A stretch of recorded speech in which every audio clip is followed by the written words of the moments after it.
A country you would struggle to find on a map just walked onto the World Cup stage and shut down Spain. Not lost narrowly, did not concede. 0-0. And it was their first World Cup game ever. That sounds impossible. It isn't. And the story behind it is even better than the result. Quick thing before we dig in. If you love the football stories the big channels skip right past, subscribe and follow Dugout Takes and tap that like button. It is free, it takes 1 second, and it means the next one lands right in your feed. So who are Cape Verde? They are a tiny scattering of islands in the Atlantic Ocean off the west coast of Africa. The whole country is home to just under 525,000 people. Let that sink in.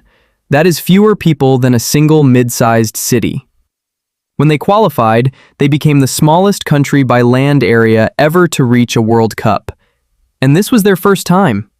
Ever. Now look at who they were facing. Spain is the reigning champion of Europe. They are one of the favorites to win this entire tournament.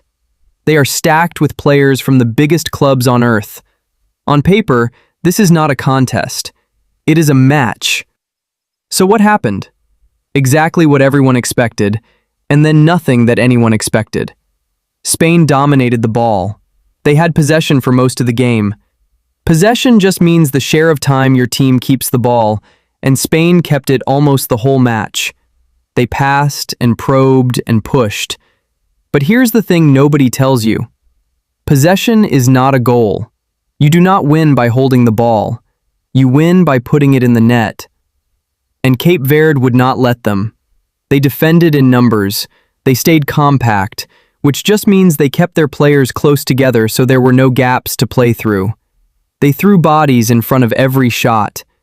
And when the final whistle blew, the scoreboard still read 0-0. Their first ever World Cup point against the champions of Europe. Is that not the most beautiful thing about this sport? And here is what makes it more than a lucky day. Cape Verde did not stumble into this World Cup. They earned it. They won their qualifying group to get here, sealing their place back in October with a 3-0 win over Eswatini. A nation of 500,000 people beat bigger, richer, more famous footballing countries to claim that spot. Nobody handed it to them. So why is this happening now? The World Cup recently grew to 48 teams.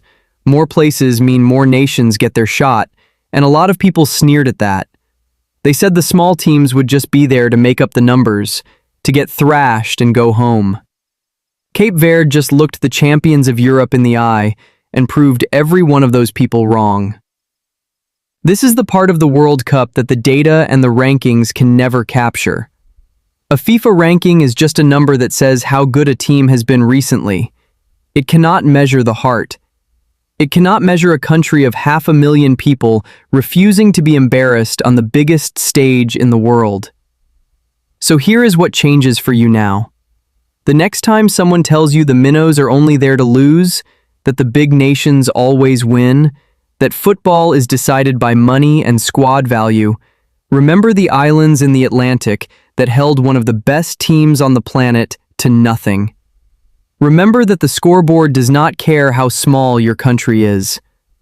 A country you would struggle to find on a map held one of the best teams on earth to 0 in their very first World Cup game. That is not a glitch. That is the whole reason we love this tournament. So tell me honestly, is Cape Verde the best underdog story of this World Cup? Or have you seen a better one? Drop it in the comments. And if this gave you chills, do one thing for me. Hit like, subscribe, and follow Dugout Takes so the next great football story finds you first.